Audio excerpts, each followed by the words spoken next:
오늘은 절망의 자리에서라는 제목으로 하나님의 말씀을 나누도록 하겠습니다. 인생을 살다 보면은 도저히 감당할 수 없는 절망을 만나게 되면은 슬픔을 이길 수가 없어서 마음의 문을 완전히 걸어 잠그고 깊은 어둠 속으로 숨어버릴 때가 많아요. 그 어떠한 위로의 말도 귀에 들어오지 않고 영적으로 공황 상태에 빠져가지고 예수님에게서 나아가서 예수님을 만나기가 싫고 결국 하나님의 일하심을 맛보지 못하는 그런 영적인 경험을 잃어버릴 때가 정말로 많습니다. 오늘 본문에는 깊은 절망의 자리에서 마음의 문을 완전히 닫아버린 한 가정의 이야기가 등장합니다. 예수님께서 정말로 사랑했던 가정이죠. 나사로가 병들어 죽게 되었습니다. 이제 무덤에 갇힌 지 나흘이 되어서 시체가 썩어 들어가는 냄새가 진동을 하고 있어요. 예수님께서 이 가정의 절망의 자리에서 오늘 소망을 선포하셨습니다. 오늘 본문의 이야기는 바로 썩어가는 절망 속에서 있는 우리들의 이야기라고 할 수가 있어요. 그러면 우리는 어떻게 하면 절망의 자리에서 소망의 자리로 나아갈 수가 있을까요? 첫 번째로 절망의 자리에서 예수님께 나아가야 합니다. 나사로가 죽게 되는 절망의 한복판에서 예수님이 마침내 마을에 도착을 하셨습니다. 그렇다면 상식적으로 예수님께서 어떻게 하셔야 될까요? 빨리 장례식장 안으로 들어가야 합니다. 그런데 30절을 한번 보십시오. 예수님이 어떻게 하고 있습니까? 예수는 아직 마을로 들어오지 아니하시고 마르다가 맞이했던 곳에 그대로 계시더라. 그러니까 어떻게 되었습니까? 예수님께서 장례식장에 오지 않고 마을 밖에 있으니까 마르다가 상주가 장례식장을 비우고 예수님에게 찾아갔습니다. 그러니까 예수님께서 밖으로 불러내신 거예요. 여러분, 이런 예수님의 행동에 대해서 여러분 이해가 되십니까?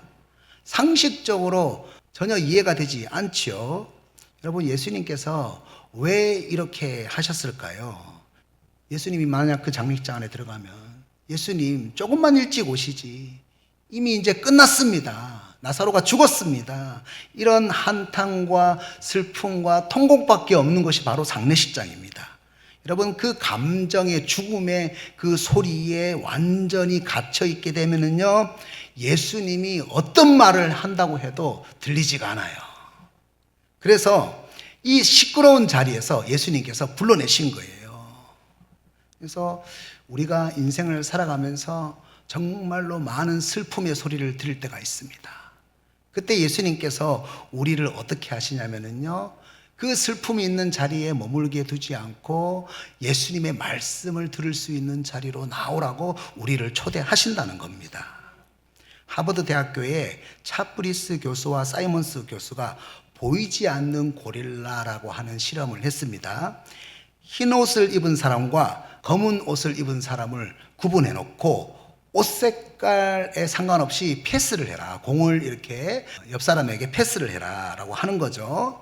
그리고 참가자들에게 이렇게 말했습니다. 다른 것은 보지 말고 흰옷 입은 사람이 검은 옷 입은 사람이 아니라 흰옷 입은 사람이 얼마나 공을 패스하는지 그 횟수를 정확하게 세워주십시오.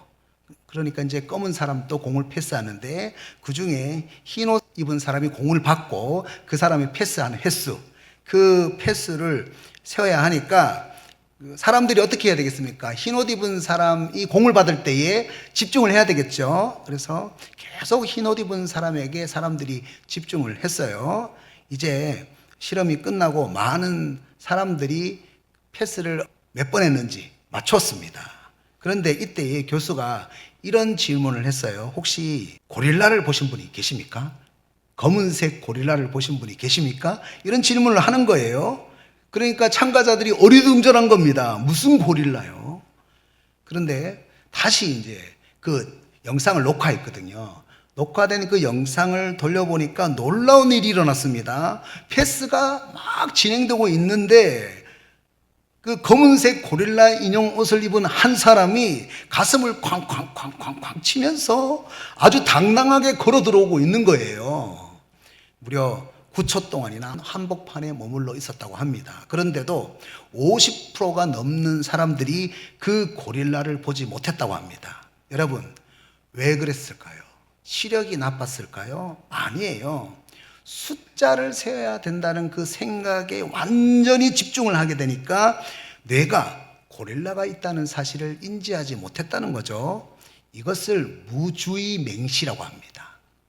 다른 곳에 집중을 하기 때문에 보이지 않는 맹시 효과라고 할 수가 있는 거죠. 여러분, 꼭 거창한 실험이 아니라고 하더라도 우리는 일상생활에서 이런 일들을 정말로 많이 만납니다. 아이들이 TV를 아주 열심히 보고 또 스마트폰을 정말 열심히 하고 있습니다. 그때에 엄마가 밥 먹어라 아무리 소리를 질러도 대답을 하지 않죠. 여러분, 절대로 못 들은 게 아닙니다. 한 가지에 너무 집중을 하다 보니까 진짜로 들리지 않는 거예요.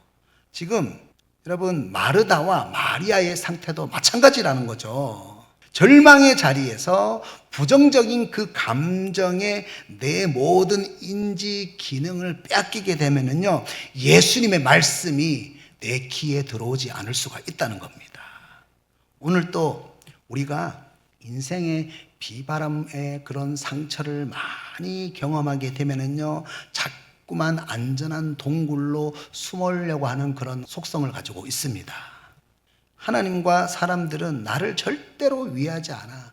내 인생은 이제 끝났어. 이렇게 마음의 방어벽을 높이 쌓아 올리게 됩니다. 그리고 말씀을 멀리하게 되겠죠. 기도를 멀리하게 되겠죠. 섬김의 자리는 나는 이제 끝났다라고 얘기하면서 영적인 태업에 빠질 때가 많다는 겁니다.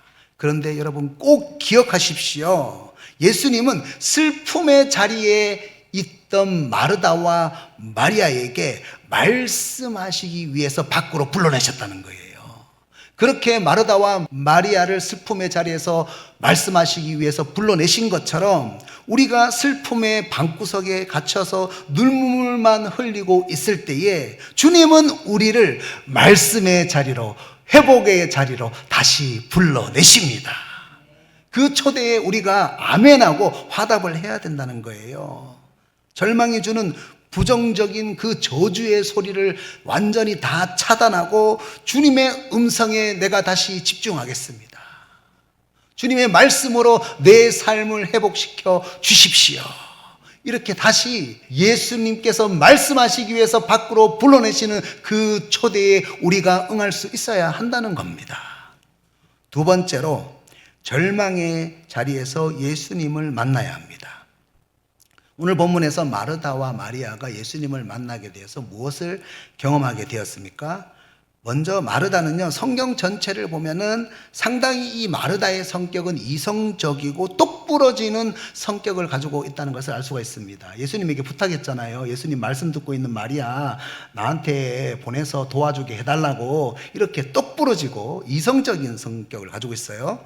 그래서 절망적인 상황에서도 오늘 슬픔의 장례식장이 있었지만 나와서도 아주 이성적으로 예의 있는 그런 태도를 보여주고 있습니다. 당시에 유대인들은 아주 중요한 손님이 왔을 때에 밖으로 나가서 맞이하는 풍습을 가지고 있었습니다. 그런데 장례식장이잖아요. 그런데도 불구하고 마르다는 상당히 이성적인 사람이기 때문에, 예의 있는 사람이기 때문에 집안을 대표하는 사람이 되었잖아요. 나사로가 죽었기 때문에 마르다가 맞이거든요. 그래서 정중하게 예의를 갖춰서 이성적인 모습으로 밖으로 나왔습니다. 그리고 21절에서 이렇게 말하지요. 마르다가 예수께 여짜오되 주께서 여기 계셨더라면 내 오라비가 죽지 아니하였겠나이다. 여러분, 이 말씀을 보면은 상당히 좋은 신앙 고백 같다라는 그런 생각이 들겠지만, 사실 이 말씀은 밑바닥에 지독한 서운함이 배어 있다는 것을 우리가 알 수가 있습니다. 나사로가 중환병이 걸렸다는 것을 일찍 알려줬거든요. 그런데 예수님이 좀 많이 늦게 왔습니다. 그래서 지금 무슨 말이냐면은, 예수님 왜 이제 오셨습니까? 제때 오셔서 내 오라버니 나사로의 병을 고쳐 주어야 되지 않습니까?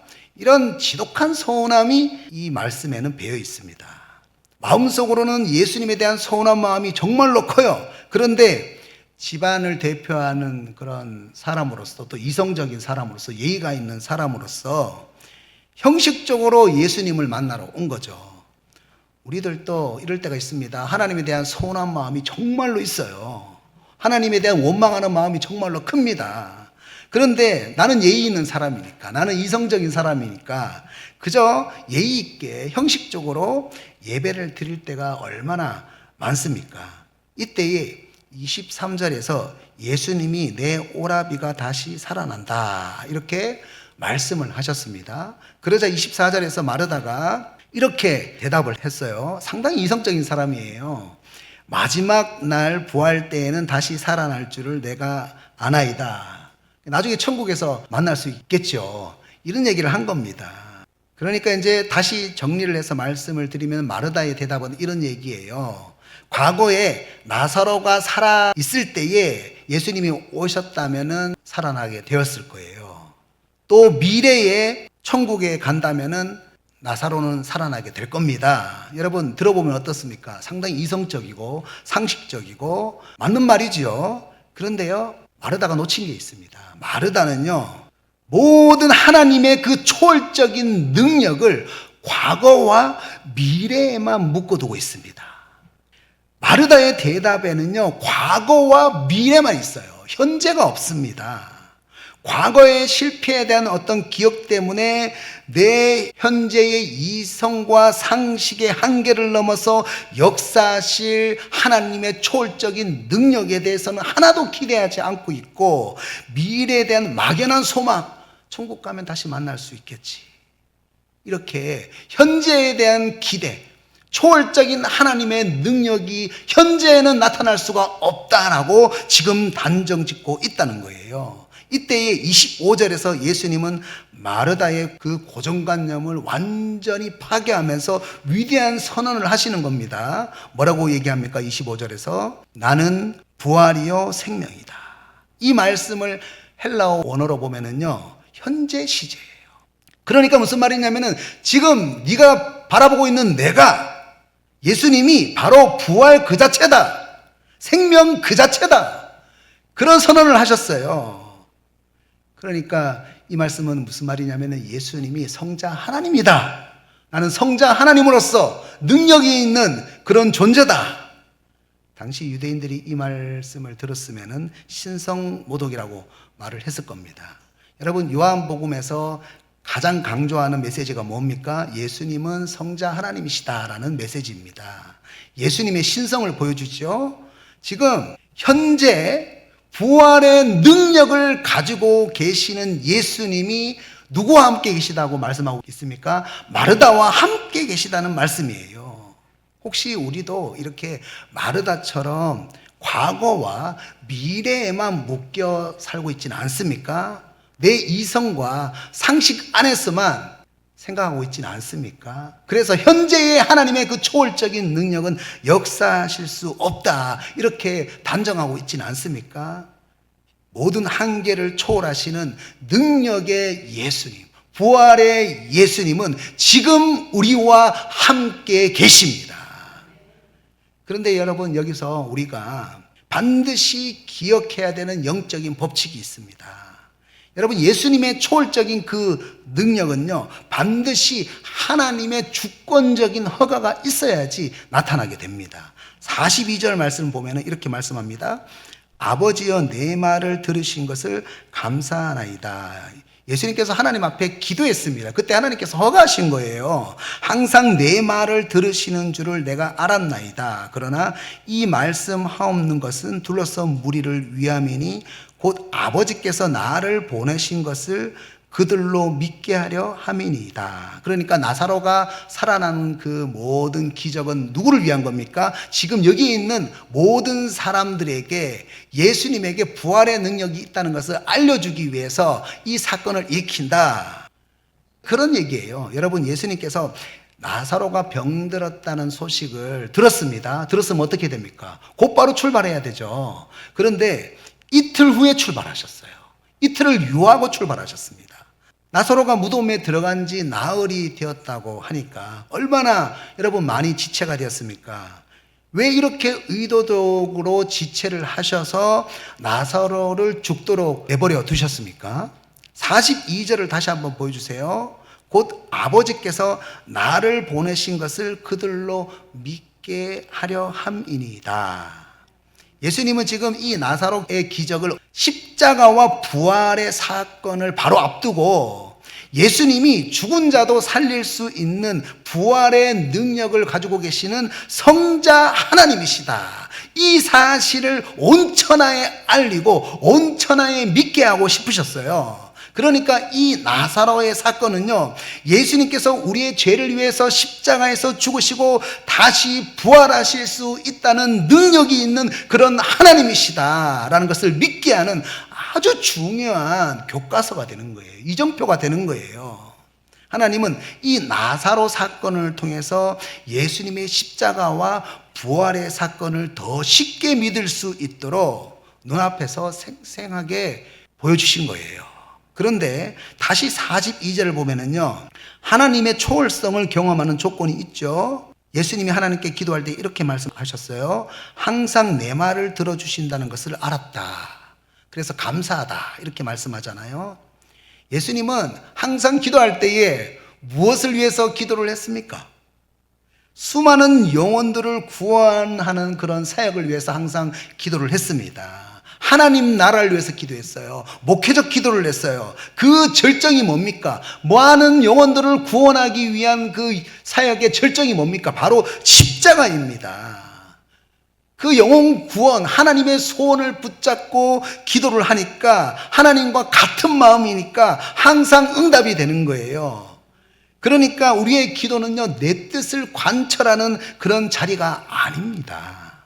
오직 영혼 구원을 위해서 이 땅에 주님의 능력이 내 삶을 통해서 나타나게 해 주시옵소서. 그러나 그리 아니하실지라도 감사하며 하나님의 주권에 맡기며 복음을 위해서 하루하루 성실하게 감사하며 살아가겠습니다. 이렇게 영혼 구원을 위해서 겸손하게 구하며 나아갈 때에 하나님의 초월적인 능력이 우리의 삶에 스며들 수 있다는 겁니다. 여러분, 내 중심을 내려놓고 겸손하게 오직 하나님의 주권을 믿으면서 영혼 구원을 위해서 기도하십시오.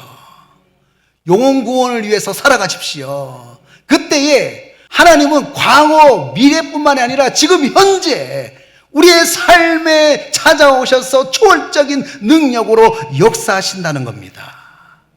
이제 마르다가 예수님과 대화가 끝나고 집으로 들어갔어요. 그런데 아직도 마리아가 장례식장에 있는 겁니다. 그래서 마르다가 28절에서 가만히 그 자매 마리아를 불러서 예수님이 밖에 오셔서 너를 부르신다, 이렇게 전해줬어요. 그래서 29절에서 어떻게 합니까? 마리아가 급히 일어나서 예수님께 나갔습니다. 밖에 계신 예수님을 찾아갔어요. 그런데 마리아가 예수님께 뭐라고 합니까? 32절에서 주께서 여기 계셨더라면 내 오라비가 죽지 아니하였겠나이다 하더라. 마리아도 마르다와 비슷한 서운한 감정을 가지고 있다는 것을 알 수가 있죠. 그런데요, 마르다는 마리아하고 좀 다릅니다. 마르다는 이성적인 사람이라면 마리아는 좀 감성이 강한 것 같아요. 이 마리아가 이성적으로 자기 자신을 포장하지 못하고 서운한 마음 그대로 예수님 발 아래 주저앉아서 대성통곡을 합니다. 막 울어요. 그때 예수님이 33절에서 어떻게 반응을 하십니까? 마리아의 눈물을 보시고 심령에 비통히 여기시며 불쌍히 여기셨어요. 35절을 보면은요, 예수님이 눈물을 흘리셨습니다. 성자 하나님이신 예수님의 긍휼하신 인성을 보여주고 있죠.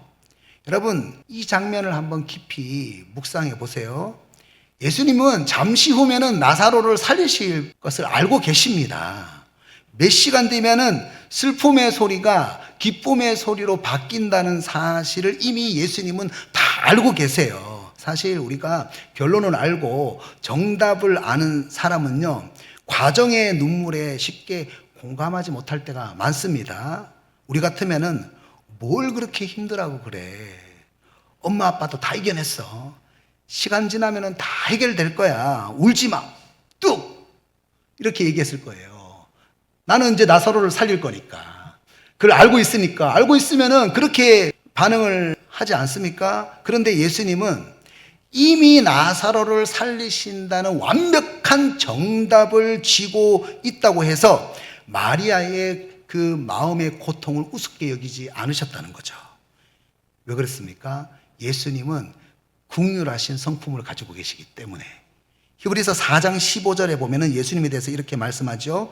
우리에게 있는 대제사장은 우리의 연약함을 동정하지 못하실 이가 아니요. 여러분, 예수님은 성자 하나님이셔서 모든 정답을 알고 계세요. 결국 다 잘 될 텐데 왜 울고 있어? 근데 예수님은 모든 정답을 알고 있지만 이렇게 다그치시는 분이 아니십니다. 우리의 아픔에 대해서 같이 공감하시고 같이 눈물을 흘리시는 긍휼의 그런 하나님이라는 거예요. 마리아가 자신의 그 서운한 감정과 아픔을 전혀 포장하지 않고 있는 모습 그대로 그냥 내 있는 그 감정, 그 탄식을 주님 앞에 드러냈을 때에 마리아의 연약함을 예수님은 동정하시고 깊이 슬퍼하시고 긍휼히 여기셨다는 겁니다. 여러분, 깊은 절망 때문에 내 마음에 하나님에 대한 서운한 감정이 생길 때가 있죠. 여러분, 애써 신앙의 모습으로 포장하지 마시고 마리아처럼 있는 모습 그대로 성전에 와서 슬픈 마음 그대로 우십시오. 그러면은요, 주님이 여러분 곁에 서서 같이 울어주십니다. 같이 눈물을 흘려주십니다. 여러분의 상처에 대해서 절대로 좌시하지 않으세요. 너무 아팠구나. 나도 네가 상처를 당할 때 너무 아팠다. 이렇게 주님이 우리의 상처를 위해서 울어주신다는 거예요. 동시에 우리들은 어떻게 해야 될까요? 이런 긍휼의 예수님의 마음을 닮아야 해요. 여러분, 믿음이 연약해서 흔들리고 아파하는 그런 사람들을 대할 때에 우리가 가지고 있는 그 신앙의 정답 있잖아요. 그 정답을 먼저 말하기 이전에 우리도 예수님처럼 이렇게 먼저 그들의 아픔 앞에서 함께 울어줄 수 있는 긍휼의 성품이 될 수가 있어야 됩니다. 우리는 절망의 자리에서 마르다처럼 초월의 예수님을 만날 수 있는 사람이 되어야 되고, 초월의 하나님의 능력을 경험하십시오. 하나님의 나라를 위해서 기도할 때에 초월의 능력을 경험하는 사람이 되어야 되고, 또 마리아처럼 그냥 있는 모습 그대로 주님 앞에 나가는 거예요. 그때에 성자 하나님이시지만 그런 인자하신 하나님, 긍휼의 그런 하나님을 우리가 경험할 수 있어야 됩니다. 세 번째로, 절망의 자리에서 예수님을 경험해야 됩니다. 이제 예수님께서 나사로를 살리기 위해서 무덤 앞에 서셨어요. 그래서 이 나사로의 무덤 앞에서 두 가지 파격적인 명령을 하십니다. 39절에 보면 그 명령이 나오는데, 돌을 굴려내라. 44절에서 수의와 수건을 풀어줘라 라는 명령입니다. 여러분, 이 명령에 대해서 어떻게 생각하십니까? 쉽게 생각하십니까? 유대인들은 이 명령이 정말로 어려워요. 왜냐하면 이 명령이 정결법에 위배되기 때문에 이 명령을 따르기가 정말로 어렵습니다. 당시 유대인들은 시체에 가까이 가면 되지 않기 때문에 누구도 무덤 근처에는 가지 않으려고 했어요. 당시에 유대인들이 무덤에다가 하얗게 회칠을 했잖아요. 예수님이 회칠한 무덤이라고 얘기했잖아요. 그렇게 회칠을 한 이유가 뭐냐면은 그 9월절 날 수많은 사람들이 오거든요. 그때에 무덤인지 모르고 잘못 밟게 되는 경우가 많았거든요. 그래서 이 무덤에다가 회칠을 해가지고 시각적으로 밟지 마라 경고판으로 만들어 놓는 거죠. 민수기 19장 16절을 보면 이렇게 말씀합니다. 누구든지 들에서 칼에 죽은 자나 시체나 사람의 뼈나 무덤을 만졌으면 이래 동안 부정하리니. 그러니까 지금 이제 나사로의 무덤에 돌을 굴려내라고 했잖아요. 그 무덤에 돌을 만지면 어떻게 됩니까? 7일 동안 부정해지는 거예요. 또 그 시체를 만지면 어떻게 됩니까? 7일 동안 부정해지는 겁니다.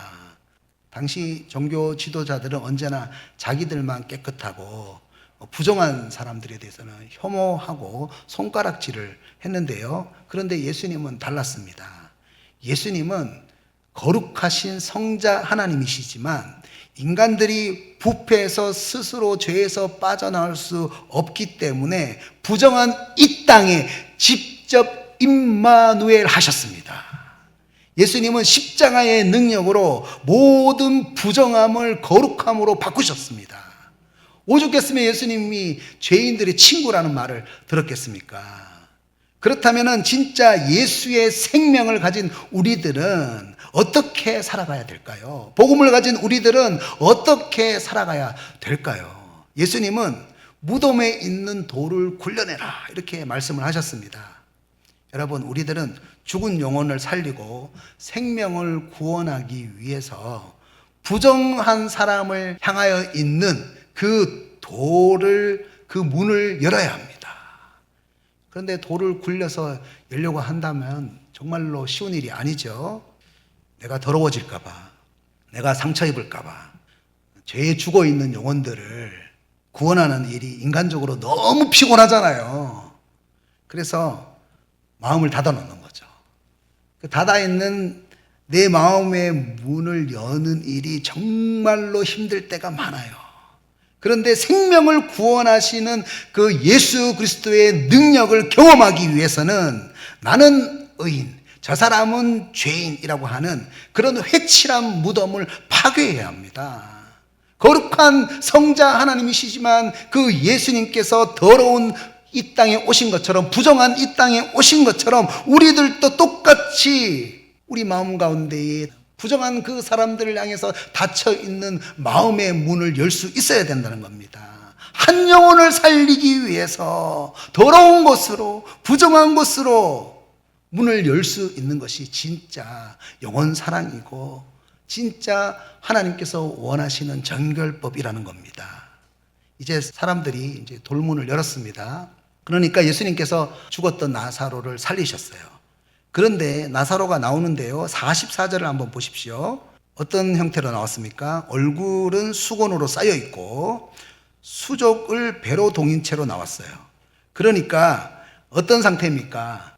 장례되어 있던 그대로, 오늘날로 말하면 우리 한국에서는 염한 그대로 베옷을 입고 수의를 입고 그냥 나왔다는 거예요. 손발이 묶여 있는 채로 수건에 얼굴이 이렇게 덮여가지고 나왔다는 거예요. 여러분, 사람들이 그 장면을 볼 때에 어땠을까요? 분명히 살았거든요. 살았는데 마음에 두려움이 있지 않겠습니까? 그런데 예수님께서 어떻게 하라고 명령을 하십니까? 44절 후반절을 보면은요, 풀어놓아 다니게 하라 이렇게 명령을 하셨습니다. 그러니까 몸을 묶고 있는 수의와 얼굴에 있는 수건을 풀어주라. 여러분, 이게 쉬운 일이 아닙니다. 방금 전까지 무덤 속에서 사흘 동안 썩어서 냄새가 난다고 했거든요. 냄새가 나는 시체예요. 여러분, 만지면 정결법에 어긋나죠? 또 만지려고 하니까 냄새가 나죠? 그런데 만지라고 하는 거예요. 냄새가 저렇게 많이 나는데 어떻게 만질 수가 있어? 이렇게 불쾌하게 생각할 수가 있겠죠. 그런데 예수님께서 오늘 이 말씀을 통해서 우리에게 말씀하는 거예요. 여러분, 이제 우리가 영혼을 향해서 내 안에 있는 그 돌 같은 마음이 문이 열렸다면은 이제 그 부정한 영혼을 만질 수 있어야지 된다는 겁니다. 여러분, 구원받는 생명이라고 할지라도 여전히 옛사람의 흔적이 그대로 묻어 있는 사람들이 있습니다. 여전히 옛사람의 냄새가 나는 사람이 있어요. 이때 우리들은 그런 사람들과 만남을 가질 때에 역한 냄새 때문에 당황할 때가 있어요. 만지는 것을 거부 반응으로 나타날 때가 있어요. 아직도 옛사람인데, 아직도 시체내 썩은 냄새가 나는데 내가 왜 저 사람의 상처와 허물을 만져주면서 수고를 해야 되는 거지? 이렇게 만나려지 않은 마음이 내 마음 가운데 생길 수 있다는 겁니다. 더 이상 접근하지 않으려고 하는 마음이 우리 가운데 있을 수 있다는 겁니다. 이런 마음이 예수님께서 살려놓은 그 생명을 더 이상 성장하지 못하게 만들 때가 많습니다. 그러면은 예수님의 생명을 살리는 능력을 경험할 수가 없습니다. 어느 날 알코올 중독에 찌들어서 수십 년 동안 노숙자 생활을 했던 한 남자가 복음을 통해서 예수님을 영접했습니다. 그래서 이제 주일날 교회에 나와서 예배를 드려요. 그런데 알코올 중독이 너무 오랫동안 진행이 되니까 앉아 있으니까 온몸이 부들부들 떨면서 그만 소변을 보고 말았습니다. 그러니까 예배실에 지독한 소변 냄새가 나는 거예요. 그러니까 모두 다 코를 막고 혐오하는 눈빛으로 눈치를 줬어요. 거룩과 부정을 나누는 정결법의 장벽이 그 예배실에 세워지게 된 거죠. 이때에 어떤 청년이요, 자리에서 벌떡 일어나가지고 자기의 그 깨끗한 점퍼를 벗어가지고 젖은 바지를 따뜻하게 덮어줬습니다. 저는 우리 남한동 교회가 그런 교회가 됐으면 좋겠습니다. 여러분, 그런 터치, 그런 만지심, 그 청년을 통해서 예수님이 만지신 거예요. 그 만지심을 통해 가지고 이 알코올 중독자는요, 하나님의 사람이 되었어요. 교회의 기둥으로 세워지게 되었습니다. 예수님은 죄로 죽었던 우리를 살리시고 여전히 옛사람의 냄새가 나는 그런 우리를 안아주셨습니다. 그렇다면 우리는 어떻게 되겠습니까? 우리도 똑같이 그런 시체 냄새 나는 그런 사람들을 안아줄 수가 있어야 된다는 거예요. 만져줄 수 있어야 된다는 겁니다. 그럴 때에 우리가 생명을 구원하시는 예수님의 능력을 경험할 수가 있습니다. 이제 말씀을 적용하겠습니다. 어떻게 절망의 자리를 뚫고 소망의 자리로 나아갈 수가 있겠습니까? 첫 번째로 절망의 자리에서 예수님께 나가야 됩니다. 여러분, 절망의 감정에 갇히게 되면은요, 절대로 주님의 말씀이 들리지 않습니다. 주님의 음성이 들리지 않습니다. 그래서 주님은 슬픔의 자리에 있는 마르다와 마리아를 밖으로 불러내셨습니다. 오늘 또 주님은 여러분을 밖으로 불러내십니다. 말씀을 들을 수 있는 자리로 불러내십니다. 그 자리에서 여러분을 회복시키시겠다고 말씀하십니다. 두 번째로 절망의 자리에서 예수님을 만나야 합니다. 여러분, 하나님의 능력을 마르다는 과거와 미래에 대만 묶고 두었습니다. 그런데 예수님은 나는 부활이요 생명이니, 예수님은 성자 하나님이십니다. 그 성자 하나님 되시는 예수님의 초월적인 능력은 오늘 또 우리와 함께 하십니다. 임마누엘, 오늘 또 함께 하십니다. 우리가 하나님 나라를 위해서 우리가 일을 하면은요, 그 하나님의 초월적인 능력을 하나님의 주권 안에서 경험할 수가 있습니다. 또 소망과 아픔이 있다면 마리아처럼 있는 모습 그대로 주님 앞에 성전에 나와서 쏟아내십시오. 그때의 주님은요, 정답을 다 알고 계시지만 우리를 긍휼히 여기시고 함께 울어주세요. 여러분의 상처를 아시고 예수님이 여러분과 함께 울어주십니다. 그 예수님의 신성과 인성을 경험하십시오. 세 번째로 절망의 자리에서 예수님을 경험해야 합니다. 여러분, 예수님을 만나면 우리는 나가야 됩니다. 많은 영혼들을 살리기 위해서 나가는 사람으로 주님이 우리를 부르셨습니다. 여러분, 진짜 정결법은 뭡니까? 진짜 정결법은요, 돌문을 굴려내는 거예요. 시체지만 죽어가는 그 영혼을 만져주는 거예요. 여러분, 죽어가는 영혼을 향해서 닫혀있는 마음을 여십시오. 죽어가는 그 영혼을 터치하십시오. 만져주십시오. 이제 우리는 깊은 절망의 자리에서 일어나서 예수님께 나아가고 예수님을 만나고 예수님을 경험해야 됩니다. 여러분, 예수님께 나아가십시오. 예수님을 만나십시오. 예수님을 경험하십시오.